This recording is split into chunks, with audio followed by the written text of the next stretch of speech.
শুভেচ্ছা। বাঙালিয়ানার প্রদর্শন সংবাদে স্বাগত। শুরুতেই শুনে নিচ্ছি সংবাদ শিরোনাম। টাইম ম্যাগাজিনের 2025 সালের সেরা উদ্ভাবনের তালিকায় বাংলাদেশে উদ্ভাবিত সম্পূরক খাদ্য করবে শিশু পুষ্টি চাহিদার সমাধান। শান্তিতে নোবেল পুরস্কার পেলেন ভেনেজুয়েলার গণতন্ত্রপন্থী নেত্রী মারিয়া করিনা মাচাদো। গাজায় যুদ্ধবিরতিতে আনুষ্ঠানিক অনুমোদন ইসরায়েলের। উপত্যকাটিতে মোতায়েন হচ্ছে বহুজাতিক বাহিনী, গাজা ছাড়ছে ইসরায়েলি সেনারা। ইসরায়েল থেকে তুরস্কে পৌঁছালেন শহীদুল আলম। এবার অন্যান্য সংবাদের সঙ্গে বিস্তারিত।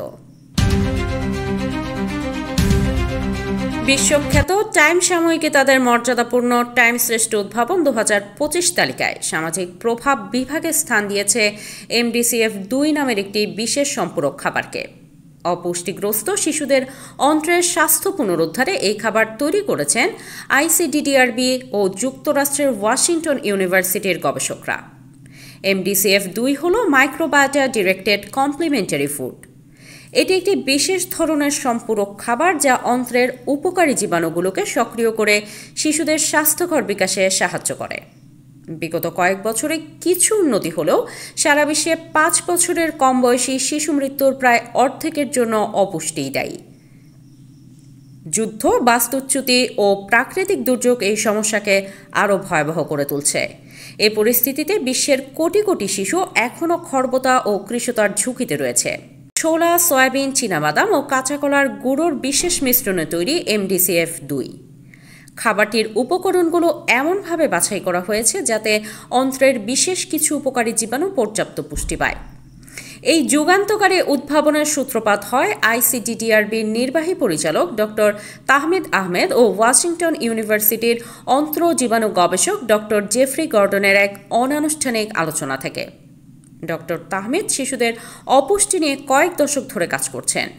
অন্যদিকে ডক্টর গর্ডন স্থূলতা নিয়ে গবেষণা করলেও অন্ত্রের মাইক্রোবায়োম বিষয়ে তিনি একজন পথিকৃৎ। চলতি বছর শান্তিতে নোবেল পুরস্কার পেলেন ভেনেজুয়েলার গণতন্ত্রপন্থী নেত্রী মারিয়া করিনা মাচাদো। এই বিষয়ে নোবেল কমিটি জানিয়েছে, মারিয়া মাচাদোকে গণতন্ত্রের পক্ষে তার শ্রান্তিহীন কাজের জন্য এবং একনায়কতন্ত্র থেকে দেশটির গণতন্ত্রে উত্তরণের সংগ্রামের জন্য পুরস্কৃত করা হয়েছে। কমিটির চেয়ারম্যান জোরগান ওয়াটনে ফ্রেইটনেস বলেছেন, ভেনেজুয়েলায় গণতন্ত্রের পক্ষে কাজ করা বিপজ্জনক। মাচাদো 20 বছর ধরে একটি অবাধ ও স্বচ্ছ নির্বাচনের দাবিতে লড়াই করছেন। তিনি সবসময় বুলেটের উপর ব্যালটকে বেছে নিয়েছেন। চট্টগ্রাম বন্দর এলাকায় মিছিল, সভা সমাবেশ, মানববন্ধন, পথসভা আগামী 30 দিনের জন্য নিষিদ্ধ ঘোষণা করা হয়েছে। 9 অক্টোবর রাতে Chattogram metropolitan police commissioner Hasib Aziz স্বাক্ষরিত এক গণবিজ্ঞপ্তির মাধ্যমে এই তথ্য জানানো হয়। সংবাদ মাধ্যমে পাঠানো গণবিজ্ঞপ্তিতে বলা হয়, নিত্য প্রয়োজনীয় ভোগ্যপণ্য, শিল্প কারখানার কাঁচামাল সহ আমদানি ও রফতানিযোগ্য পণ্য পরিবহনের জন্য প্রতিদিন প্রায় 5 থেকে 6 হাজার পণ্যবাহী যানবাহন চট্টগ্রাম বন্দরে চলাচল করে। এই বিপুল পরিমাণ যানবাহন চলাচলের কারণে বন্দরের আশেপাশে ট্রাফিক ব্যবস্থা স্বাভাবিক রাখা অত্যন্ত গুরুত্বপূর্ণ। কিন্তু বন্দর এলাকায় মিছিল, সভা সমাবেশ, মানববন্ধন, পথসভা ইত্যাদি আয়োজনের ফলে যানজটের সৃষ্টি হয়ে বন্দরের আমদানি রফতানি কার্যক্রমে বিঘ্ন ঘটে, যা জাতীয় অর্থনীতির জন্য মারাত্মক ক্ষতিকর।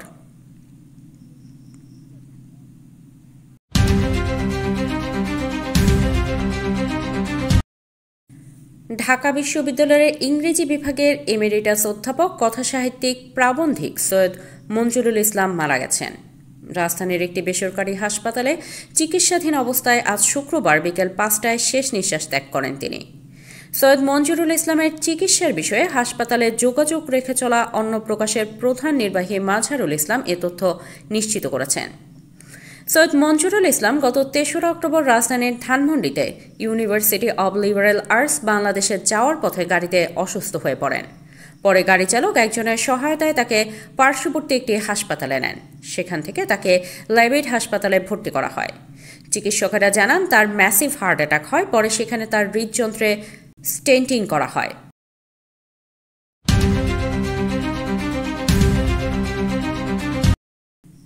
ইসরায়েলের কারাগার থেকে মুক্ত হয়ে তুরস্কে চলে এসেছেন আলোকচিত্রী শহীদুল আলম। টার্কিশ এয়ারলাইন্সের একটি ফ্লাইটে করে তিনি 10 অক্টোবর শুক্রবার বিকেলে তুরস্কের ইস্তাম্বুলে পৌঁছেছেন। শহীদুল আলমের মুক্তি ও ইসরায়েল থেকে তার প্রত্যাবর্তনে সহায়তার জন্য তুরস্কের প্রেসিডেন্ট রিসেপ তাইয়েপ এরদোয়ানের প্রতি কৃতজ্ঞতা জানিয়েছেন প্রধান উপদেষ্টা অধ্যাপক মোহাম্মদ ইউনূস। ইসরায়েলে আটক হওয়ার পর থেকেই শহীদুল আলমের মুক্তি নিশ্চিতে বাংলাদেশ সরকার জর্ডান, মিশর ও তুরস্কের মাধ্যমে কূটনৈতিক তৎপরতা চালিয়ে আসছিল।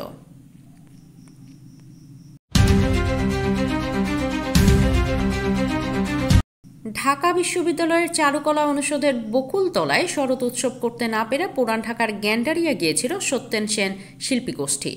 সেখানেও অনুষ্ঠান করতে পারেনি তারা। সত্যেন সেন শিল্পী গোষ্ঠীর সাধারণ সম্পাদক মানজার চৌধুরী বলেন, তারা চারুকলা কর্তৃপক্ষের কাছ থেকে অনুমতি নিয়েছিলেন, কিন্তু বৃহস্পতিবার সন্ধ্যায় তাদের বলা হয় অনুষ্ঠানটি করার মাধ্যমে কার্যক্রম নিষিদ্ধ আওয়ামী লীগকে পুনর্বাসনের চেষ্টার অভিযোগ এসেছে। অনুষ্ঠান ঘিরে হাঙ্গামার আশঙ্কা করা হচ্ছে, এখানে অনুষ্ঠান করা যাবে না। পরে তারা গ্যান্ডারিয়ায় কিশলয় কচিকাচার মেলার মাঠে অনুষ্ঠানটি করার পরিকল্পনা নেন। মানজার চৌধুরী আরও বলেন, গ্যান্ডারিয়ায় আজ সকাল 9টার দিকে তারা যখন অনুষ্ঠান শুরু করতে যাচ্ছিলেন তখন পুলিশ এসে বলে, অভিযোগ আছে এখানে কার্যক্রম নিষিদ্ধ দলের অনুসারী সংগঠন সাংস্কৃতিক অনুষ্ঠানের নাম করে দলটিকে পুনর্বাসনের চেষ্টা করছে। এ অনুষ্ঠান করা যাবে না। তাছাড়া অনুষ্ঠান করার জন্য অনুমতি নেওয়া হয়নি। কক্সবাজারের উখিয়া সীমান্তের ওপারে মিয়ানমারের অভ্যন্তরে গোলাগুলির ঘটনা ঘটেছে। ওই সংঘর্ষ থেকে ছোড়া গুলিতে এক রোহিঙ্গা যুবক আহত হয়েছেন। টানা গুলিবর্ষণের কারণে সীমান্ত এলাকায় আতঙ্ক ছড়িয়ে পড়ে। উপজেলার পালংখালী ইউনিয়নের চেয়ারম্যান গফুর উদ্দিন চৌধুরী জানান, উখিয়ার পালংখালী, থাইংখালী, রহমতের বিল, বালুখালী ওপারের মিয়ানমার সীমান্তের বৃহস্পতিবার রাত 11টা থেকে ভোর পর্যন্ত থেমে থেমে প্রচণ্ড গোলাগুলির ঘটনা ঘটে। বিজিবি উখিয়া ব্যাটালিয়নের অধিনায়ক লেফটেন্যান্ট কর্নেল মোহাম্মদ জসিমউদ্দিন বলেন, আমরা সতর্ক অবস্থানে আছি এবং পুরো পরিস্থিতি নিবিড়ভাবে পর্যবেক্ষণ করছি।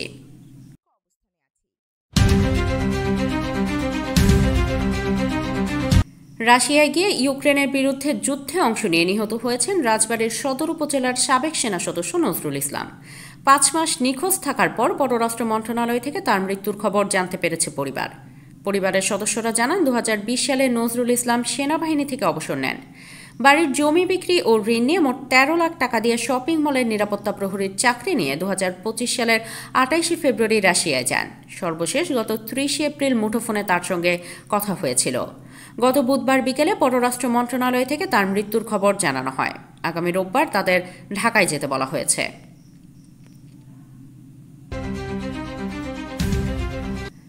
4 মাস ধরে রাজধানীর বাজারে সবজির দাম উচ্চ পর্যায়ে স্থির রয়েছে। ক্রেতারা বলছেন, সবজির মৌসুম নয় বা বৃষ্টিতে ফসল নষ্ট এমন কারণ দেখিয়ে বিক্রেতারা লাগামহীন দাম ধরে রেখেছেন।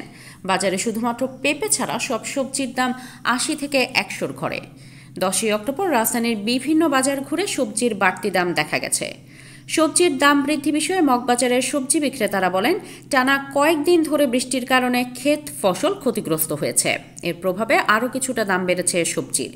কিছুদিনের মধ্যেই নতুন সবজি উঠতে শুরু করবে, তখন থেকে সবজির দাম কমে যাবে। বর্তমানে বাজারে চাহিদার তুলনায় সবজি সরবরাহ কম, যে কারণে সব ধরনের সবজির দামই বাড়তি যাচ্ছে।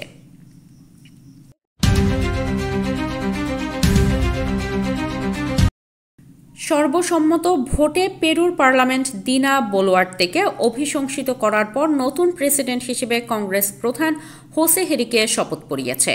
শুক্রবার প্রথম প্রহরী বোলুয়ার্তেকে দায়িত্ব থেকে অপসারণ করেন কংগ্রেস সদস্যরা। বুধবার পেরুর সেনাবাহিনীর আওতায় থাকা ভেন্যুতে কনসার্ট চলাকালে গুলির ঘটনায় দেশটিতে বেশ জনপ্রিয় কুম্বিয়া সঙ্গীত দল আগুয়া মারিনার কয়েকজন সদস্য আহত হওয়ার পর প্রেসিডেন্টকে অপসারণে এ ভোট হলো। বলুয়ার্তের বিরুদ্ধে দুর্নীতি, বিলাসবহুল ঘড়ি সংক্রান্ত রোলেক্স গেট কেলেঙ্কারি এবং ক্রমবর্ধমান অপরাধের কারণে সৃষ্ট অর্থনৈতিক ক্ষয়ক্ষতি মোকাবেলায় ব্যর্থতার অভিযোগ এনেছে একাধিক রাজনৈতিক দল। বাঙালিয়ানার প্রদেশের সংবাদ শেষ হলো। ধন্যবাদ।